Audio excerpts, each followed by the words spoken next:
Salamat sa Ginoo nga gitagaan ta niyang pribilehiyo nga makasaulog, kahinumdom sa iyang adlaw sa pagkabanhaw.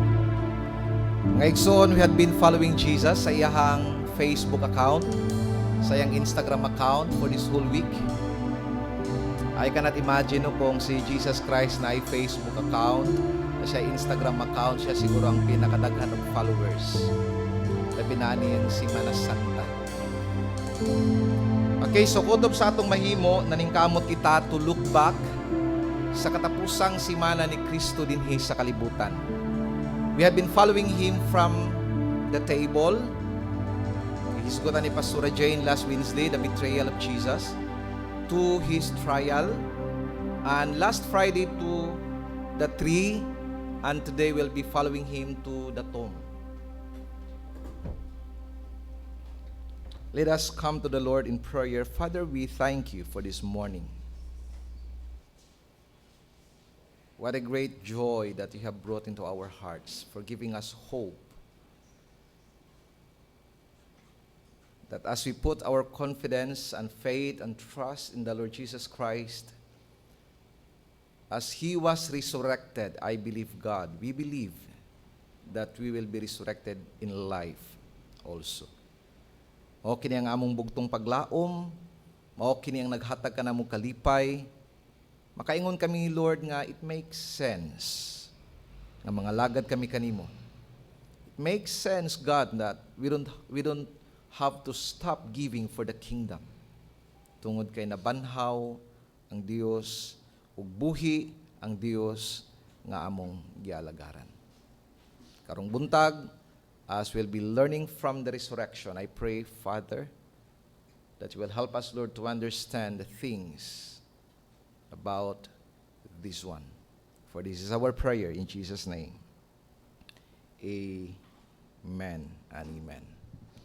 Mga igsoon, this would be our series, Remembering the Cross. I believe, mo-agree mo sa ako nga kitang tanan dunay pizza sa pagkatao, ug doon na po'y pizza sa kamatayon. I must say this morning that death is sure. Sigurado.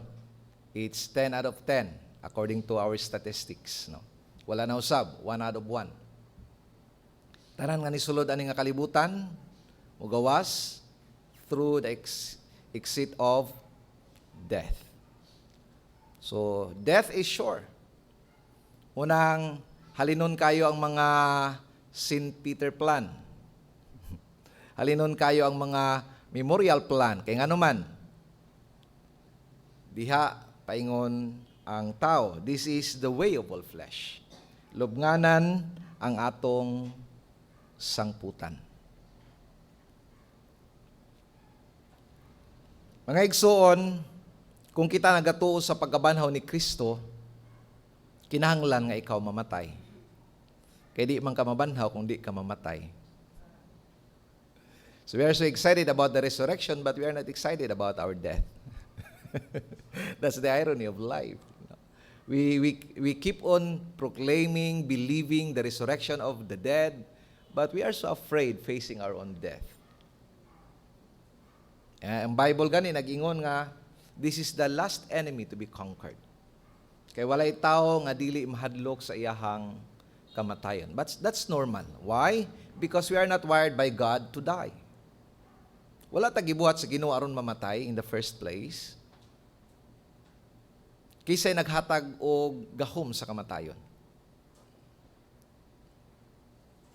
Ang naghatag og gahom sa kamatayon ang sala. You might be asking me, Pastor, anong kinahanglan gid mamatay? Pwede man siguro anaon lang sa Ginoo, then luwas na tang tanan. Why I have to go to death? Pwede man, no?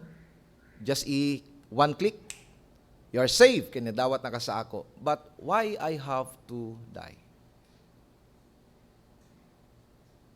That's a practical and logical question that we have to address. Kagabi, naghisgot-hisgot mi ni Pastora ni come up lang sa akong mind, ang naghatag og gahom sa kamatayon, ang naghatag og kusog sa kamatayon ang atong sala. If you can only stop sin, there is no death. For the wages of sin is death. So, kung walay sala, walay kamatayon. Why I have to die? Because I am a sinner. I am the one actually kanang giving the power to death. Ako mismo ang naghahatag o gahom sa kamatayon. Because I am a sinner. That's why I have to die. So that I will be resurrected into a righteous body, incorruptible body, and will never sin and will never die. Can you say amen? It makes sense. Why I have to die? Because, again, this body is sinner. And it keeps giving power to death. Because this body cannot stop sinning. Because I am a sinner. And that is why I have to die and be resurrected to new life, sinless life, incorruptible life that will not commit sin and will never die. Can you say amen? Mga igsoon, ang kamatayon sigurado. Gani unyang hapon doon na may serbisyo sa patay dito sa Bangkal, mga alas 4 sa hapon. Ang nakapait sa kamatayon kay walay hospital nga makapugong sa kamatayon. Walay tambal nga makapugong sa kamatayon. Walay wali nga makapabangon sa patay gikan sa iyang lubnganan. Walay eulogy. Bisang pag-unsa kanindot ang eulogy mo na ang eulogy, the best siya ihatag ng buhi pa ang tao. Walay eulogy nga makapabalik sa iya into life. And that is bad news. But today we'll be talking about the good news from the grave. Obviously, walay good news sa lubnganan. Obviously, walay good news sa mga patay. When you talk about death, it's impossible na makaingon ta good news. Gusto po, mingon ka na, good news, pastor, namatay akong mama. Lisod pod, lain pod. There is no good news in the grave. There is no good news, no, sa kamatayon. But it's one of the paradox of life. Because today we'll be talking about the good news that happens on the tomb of the Lord Jesus Christ. When Jesus said in John 11 verse 25, I am the resurrection and the life. That was staggering, stunning, and amazing statement. He said, I am the resurrection and the life. Mga igsoon, daghay ni sulay. Si Abraham ni sulay kamatay, wala na buhi. David ni sulay kamatay, wala na buhi. Daghay mga tao ni sulay sa kamatayon, but all of them failed. All of them were conquered by death. Tanan sila nabuntog sa kamatayon, but praise the Lord today, there is good news from the grave. Why? Because there is someone who conquered sin and who conquered death, and that is the Lord Jesus Christ. Can you say amen? And that is a hope for me. Paglaom, buhing paglaom. Kay doon na tao nga nabanhaw gikan sa mga patay. And that is why I can anchor my faith to the Lord Jesus Christ. Because He has been risen back to life. Igsoon, the resurrection is not just a fancy story. It is not just a history, but a life-changing reality. Because of this resurrection, the destiny of man was changed. The course of humanity was changed. Hallelujah. I feel I like to run, to shout, to jump. Tungod sa pagkabanhaw na usab ang dagan sa kinabuhi sa tao dinhi sa kalibutan. It changes me. It changes you and it changes us because of the resurrection. This morning, I will be sharing 3 realities about the resurrection. Because again, this is not just a story, this is not just part of the history, this is a life-changing reality. Reality number 1, because of the resurrection, there is the reality of our forgiveness. Tungod sa pagkabanhaw ni Kristo, tinuod nga ikaw napasaylo. In 1 Corinthians chapter 15 verse 17 it says, "And if Christ has not been raised, your faith is futile, and you are still in your sins." Paul is saying, kung wala pa nabanhaw si Kristo, nagpabilin kita sa atong makasasala. Naglunang pa kita sa sala. Mga igsoon, we need to understand that forgiveness is the deep, extensive, and big need of humanity. Lahi-lahi itang mga rason sa pagpangalagad sa Ginoo. Ang uban gusto mangalagad sa Ginoo aron, magmalipayon. Ang uban gusto muhigugma sa Ginoo aron, magmalinaon. Ang uban gusto mangalagad sa Ginoo aron, mapanalanginan. Pero ang giingon sa Bible, we need to love God, we need to receive His love and love Him back because we need forgiveness.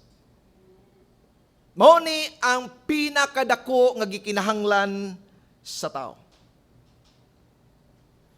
Paul is saying that so much is at stake if Christ was not raised from the dead. Magpabilin kita sa atong mga sala. Without the resurrection, Christianity is just a theory without a reality. Kung walay pagkabanhaw, sayang ang atong pagpangabudlay sa pagpangalagad sa Ginoo. Can you say amen? It is just a theory without a reality. Murag damgo nga walay katumanan. Murag dula nga walay kadaugan. Murag lumba nga walay katapusan. Murag kamo nga walay forever. Incomplete kung walay reality of the resurrection. Forgiveness is so important. Kay ang kaluwasan nanukad sa pagpasaylo. Ang kaluwasan nagsugod sa kapasayloanan. Walay kaluwasan kung walay kapasayloanan. You need to understand that I have to be forgiven. Because I will not be saved if God will not forgive me. Can you say amen?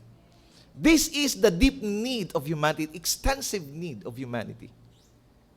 Okay na mga lagat aron mapanalanginan, okay na mga lagat aron magmalipayon, magmalinaon. But you know what? The Bible says you have to be forgiven because you are guilty before God. Ang pangutana, what is good news, Pastor? Now, before we'll talk about the good news, we have to understand what is the bad news. Walay good news kung walay bad news.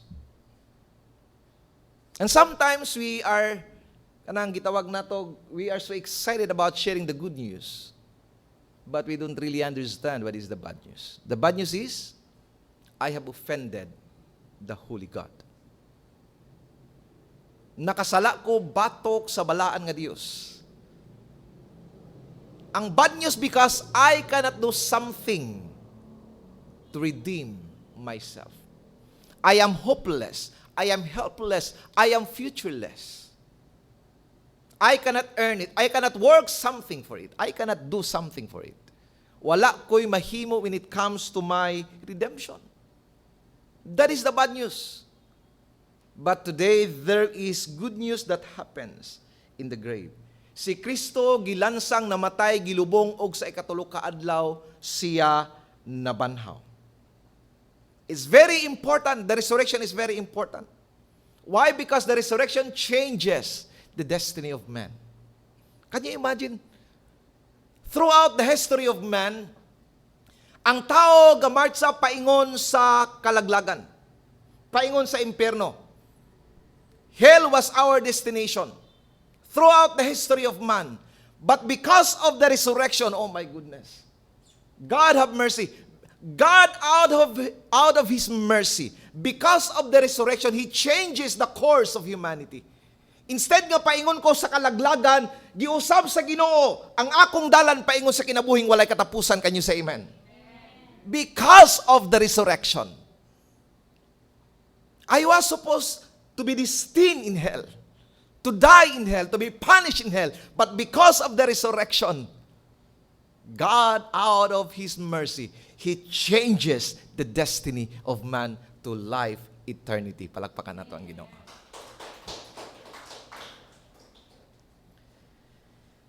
Resurrection changes my destination. Can you say amen?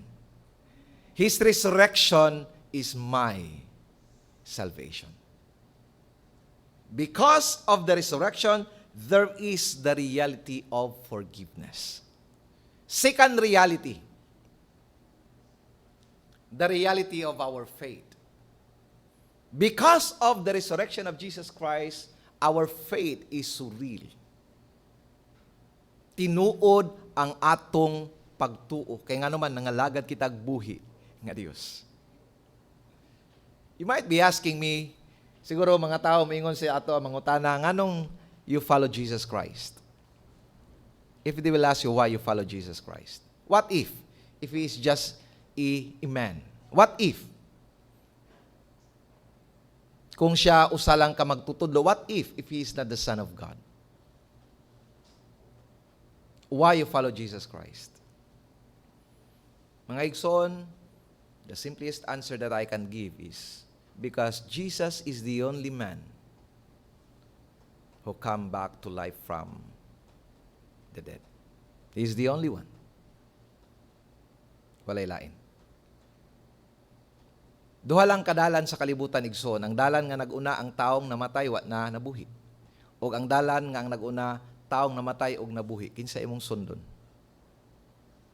Would you believe and trust, put your confidence on the man who are dead and never came back to life? Or will you choose to put your faith on Christ?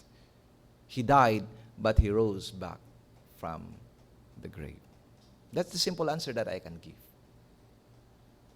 Ngano nagsunod ko kang Kristo? Because I believe in His resurrection. And my faith is not futile.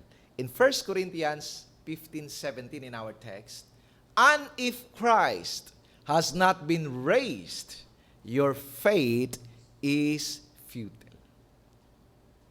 So si Pablo nag-ingon nga kung wala pa nabanhaw si Kristo, ang atong pagtuo walay kapuslanan. Resurrection is the foundation of our faith. Ang pagkabanhaw, diha naka-angkor, diha naka-angkla ang atong pagtuo. Kay kung wala nabanhaw si Kristo, sabara kita sa ubang tao nga nangalagad og patay nga tao. But because Jesus was risen from the dead, we are serving and loving a living God, not a dead God. Can you say amen? Buhi ang Dios nga atong gialagaran. Therefore, today I can say that my faith is not futile. That my faith is so real, my faith is so genuine because my God has been raised back to life. He conquered death and He conquered sin. The resurrection affirms everything nga gisulti ni Jesus Christ. Today, God vindicated the Son of God that He is truly the Son of God. Daghay mga tao sa anang panahon nga dili mo to nga siya anak sa Dios. Gikatawan, giludan, gidagmalan because they cannot accept that Jesus is the Son of God. No, He is just the son of the carpenter. He's just the son of Mary. He is not the Son of God, but today, God the Father vindicated Him from those people who don't believe Him as the Son of the living God. He is what He said He is. I will repeat that very important phrase. He is who He said He is. He said that I am God. He is God. The resurrection is the only evidence. It's the only evidence. Wow. Oh my goodness. Lord have mercy. The resurrection is the only evidence that Jesus Christ is God. Walay laing ebidensya. Kung wala siya nabanhaw gikan sa mga patay, walay ebidensya nga ang Dios nga atong gialagaran Dios. It's the only proof God had to publicly testify to the entire universe that the Son of God is God. Ang iyahang pagkabanhaw. Muna mga igsoon, it makes sense. Mumatakag sa'yo, magsimba ka kada Domingo. Nga naman, it makes sense. Why? Because our faith is not futile. Tungod kay nabanhaw si Kristo, dili makawang ang tanan. It makes sense. Why I have to give to my tithes and offering? Because Jesus Christ rose back from life, from dead, from the tomb, from the grave. Dili masayang ang imong paghatag, dili masayang ang imong pagpangabudlay.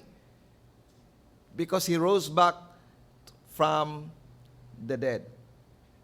Magbasa og Bible, moapil og prayer meeting, magapil og mga Bible studies, magbuhat og mga mission work. It makes sense. Igsuon nakapamalandong ko sa akong kinabuhi, dili masayang nga akong gikambyo nga akong profesyon sa ako ang vocation. Nga naman, kay nabuhi si Kristo, buhi ang Dios nga akong gialagaran. It makes sense. My heart is overflowing with joy. Why? Because I understand that my faith is anchored in the resurrection. And because Jesus rose from the grave, dili makawang ang tanan. In 1 Corinthians chapter 15, verse 58, Paul says, "Therefore, my beloved brothers, be steadfast, immovable, always abounding in the work of the Lord.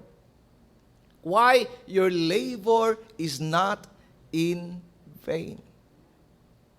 The same chapter, nag-challenge si Paul, ingon siya, kay nasayon man kita nga nabanhaw si Kristo.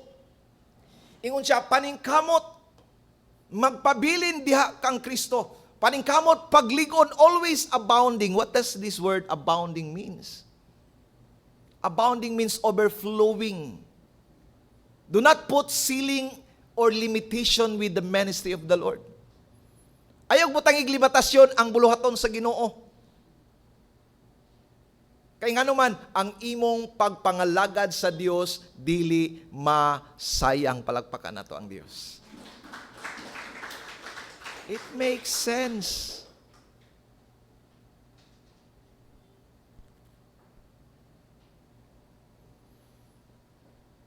Mga igsoon, it breaks my heart. Sama sa gingon ako last Friday. Makakita og mga Kristohanon nga dili seryoso sa pagpangalagad sa Ginoo. Why? They have spoiled, they have wasted the privilege and opportunity of serving God. Why? Because Jesus made a promise. Ingon siya, your labor will not be in vain. Dili masayang ang imong kwarta nga gihatag sa buluhaton sa Ginoo. Dili masayang ang imong gasa nga gipagamit sa Ginoo. Dili masayang ang imong kinabuhi nga imong gihatag sa Ginoo. Nato'y gisulti si pastora nga in exchange to God. Ano sa to, pastora imong giingon? Nga everything nga i-exchange nimo sa Ginoo sa to?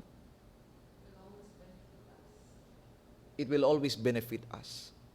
Ang imong kwarta ihatag nimo sa Ginoo, it will benefit you. Ang imong talent ihatag nimo sa Ginoo, it will always benefit you. Your life, ingon gani si Kristo, katong gusto makaangkod og kinabuhi, ihatag ang imong kinabuhi. Katong sigig kup-kup sa iyang kinabuhi, embrace sa iyang kinabuhi, mawada ninunog. Kinabuhi, that's the paradox of life. If you wanted to become the leader, serve. That's the irony of life. If you want to live, die. Can you imagine? Gusto ko mabuhi, pero kinahanglan ko mamatay?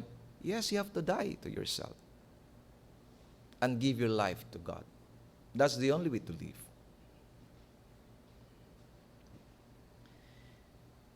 In 1 Corinthians chapter 15 verse 32, ingon siya diri, ingon si Paul, what do I gain if?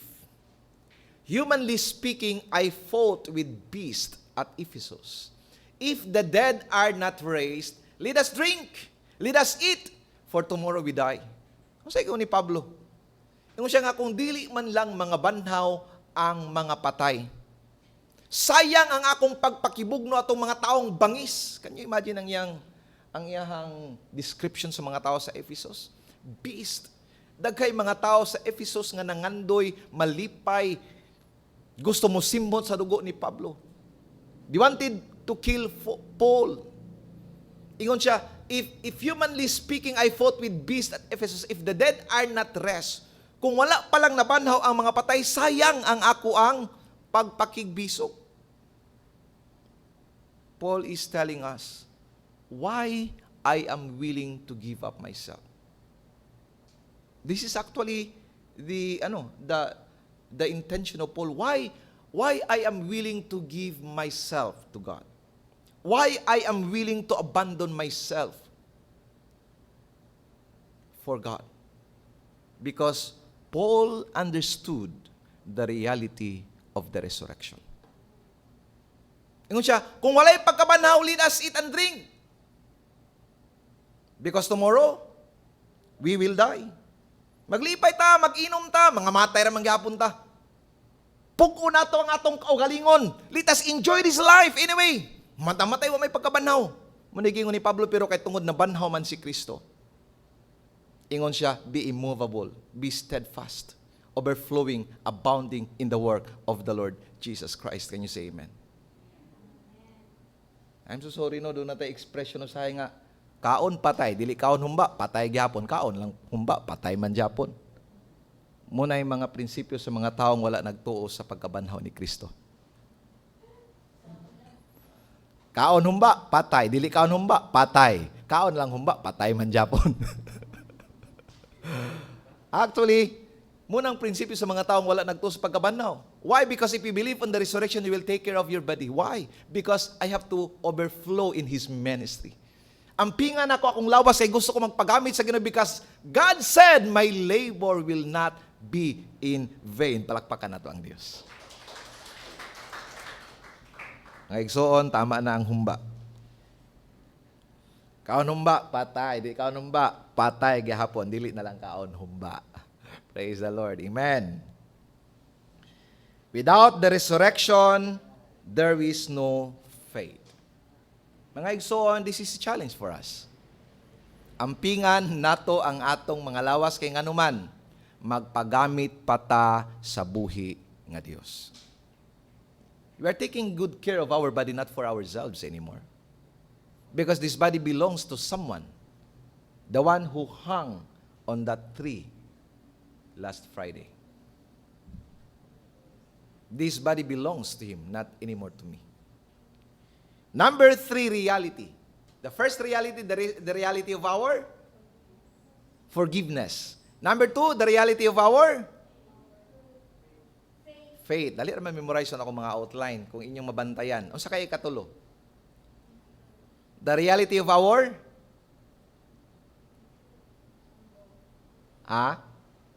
faith, forgiveness. The third one, what do you think? Basta if gapon na nagsugod. The reality of our future. Dunay paglaom mga igsoon. Mabanhaw ka, mabanhaw ta, sama kang Kristo. In 1 Corinthians chapter 15 verse 20. But, in fact, Christ has been raised from the dead. The first fruits of those who had fallen asleep. Siya ang pinakaunang nabanhaw gikan sa lubnganan. Siya ang unang bunga sa pagkabanhaw. Buti pa sabot, siya ang garantiya nga gihatag sa Dios nga Amahan nga ang tanang mutuo kang Kristo mabanhaw uban niya because He was the first fruit of the resurrection. This is not just good news, mga igsoon. I believe this is the greatest news para sa tao. That even I will have to die, even I will die, I will be resurrected one day. Like Jesus. It secures my future. Lain po, no? Si Kristo ang ulo sa iglesia, kita ang tiil sa iglesia. Tail sa iglesia? Tail? Ikog sa iglesia? Asa na nga verse, ma'am? Jesus is the head of the church and we are the body, dili day tail. Jesus Christ is the head of the church, we are the body of the church. Lisod po, kung ang ulo na banhaw, ang lawas nagpabili sa lubnganan, oh my goodness. Lord, have mercy! Imposible! Nabanhaw ang ulo, ang lawas nagpabili sa lubnganan, it's impossible, it's unthinkable, it's unkabugable. Hello, somebody. Tain po ng ulo rin na banhaw. Ang lawas ang pabili sa lubnganan. Unya, di pa mo mutuo nga mabanhaw mo. Igsoon, you have to embrace your death. Because di ka mabanhaw kung di ka mamatay. Praise the Lord. Sigurado nga kitang tanan, mabanhaw kay nga naman, nabanhaw na una ang atong ulo. So, sunod gina ang lawas. Praise the Lord. Prago na ng iring. Pag makasulod na ganun ng ulo sa iring, imposible po magpabili niyang lawas sa gawas. Musunod gina iyang lawas. Nga naman, naksulod na ang iyang ulo. Palakpakan na ito ang Diyos. Para mutuogin mong mabanhaw mo, iagin na lang na ito, Right? Okay, now. Christ has been beaten. Christ has been broken. Absolutely ruined. But He came back to life. Jesus was absolutely broken, beaten to death, absolutely ruined. But He rose back to life with a glorious body, with a beautiful body, with an incorruptible body. Wow! Si Kristo ganing nga grabe ang pagsakit sa iya. He rose with a body, incorruptible body, beautiful body, a wonderful body. Mga igsoon, daghang mga tao karon nga gusto gyud gwapo, gusto gyud gwapa, gusto gyud hamis, gusto gyud sinaw, gusto gyud taas ilong. It's okay magpagwapa. It's okay magpagwapo. But sometimes it became our obsession. And that's not good. Why? Because our outside beauty is just a skin deep. Mabaw ra kayo ni atong kagwapong-kagwapa. Mapanitan tagamay, mawala na dyan ang atong kagwapong-kagwapa. Panitra, kwaon sa imo. Inanara siya kataphaw mga igsoon. But we take care so much of our outside look. And sometimes we fall short to take care of our inside look. Igsoon, you have to remember that there will be a glorious bodily resurrection, not spiritually resurrection, bodily resurrection. Dili ang imong espiritu banhawon sa Ginoo, ang imong lawas banhawon sa Ginoo. One day, I will be having a total makeover for free. Nagpa-kuan mi sa buhok ni Mama dito sa Gaisano Mall, mahal-mahal, no? Mahal-mahal. Pero one day, dito ta sa langit, libre ang atong makeover. Can you say amen? Palayo kong lingay sa mong katapa, tingnan siya, may paglaom pa ta. May paglaom pa ta. May paglaom pa ta. Bisag ingon ani rata, one day, sa langit, may paglaom pa ta. So, dili na lang ta magluta. Dili na lang ta magmala. Dili na lang ta, dito na lang ta sa langit, paabot na lang ta, dito sa langit, puti na tangtanan. Dito sa langit, tag-as na tag-ilong tanan. Dito na lang ta magpa-no sleep. Paabot na lang ta sa langit, libre pa dito. Can you say amen? Praise the Lord. In John chapter 11, verse 25.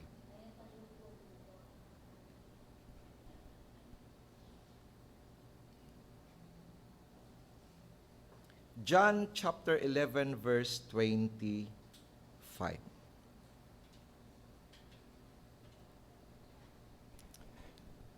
I am the resurrection and the life.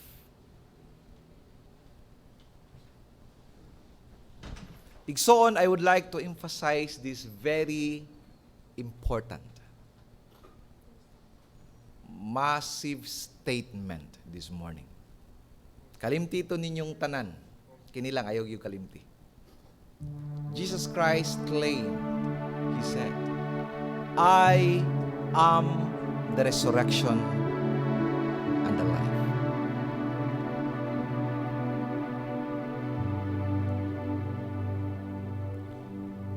Brothers and sisters, mga igsoon ko diha kang Kristo. Ang pagkabanhaw is not just a doctrine. Ang pagkabanhaw is not just a piece of information. Ang pagkabanhaw, it is not just the truth. Oh Lord, have mercy. Are you ready? Resurrection is not just a doctrine, it is not just a truth, but resurrection is a person. He said, I am.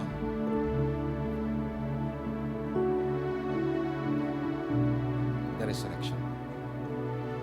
This is the time when He come to the tomb of Lazarus, the brother of Mary. Ingon siya kang Mary, Mary, dadako sa lubnganan ni Lazarus. Mary was thinking siguro, God, dugay-dugay na biya akong igsoon na lubong, siguro baho-baho na. Magunsa ka dito, maghatag ka sa imong eulogy. Sige, ubanan ta ka.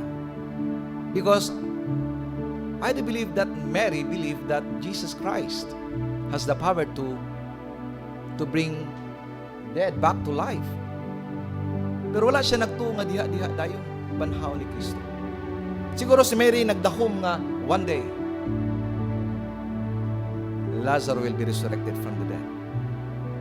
But Jesus Christ said, bring me to the tomb.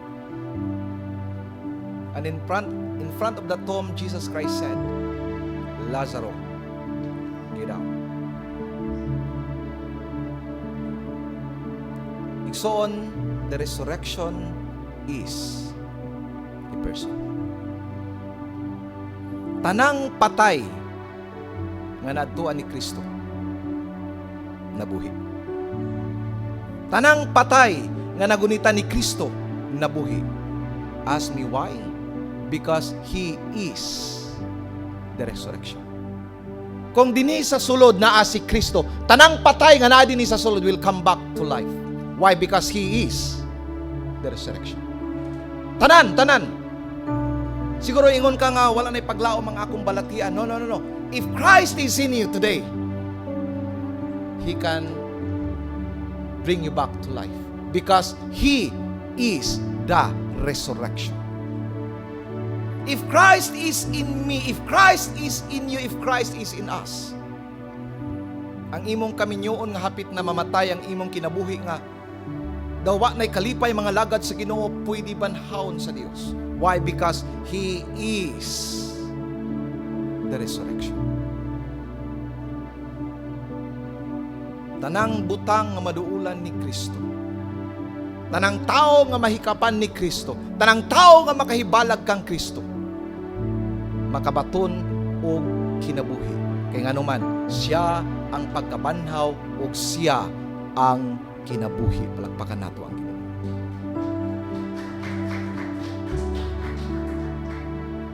Dili lang kabanhawon ni Kristo. Pwede kabanhawon ni Kristo today, not in the future.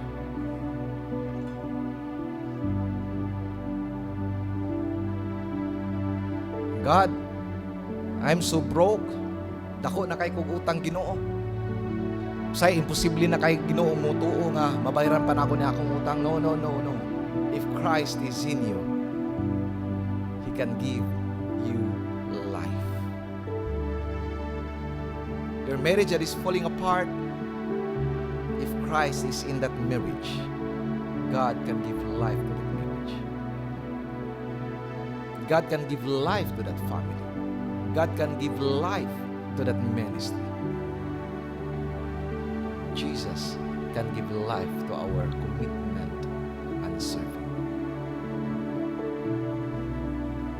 Igsoon, kung wala na'y kalipay sa pagpangalagad, today is the Resurrection Sunday. And He made a very beautiful promise. He said, I am the resurrection and life. Mga igsoon, ang kamatayon para sa usa ka Kristohanon, it's sure. Yes, it's sure. But it is not a period. It is not an exclamation point. Death for a Christian is just like a comma. It's the beginning of that very beautiful and wonderful intimacy with our God. Can you say amen? Kamatayon para sa mga Kristohanon dili katapusan, kundi sinugdanan sa matahong nindot na kaugmaon kauban nato ang atong Dios sa walay katapusan.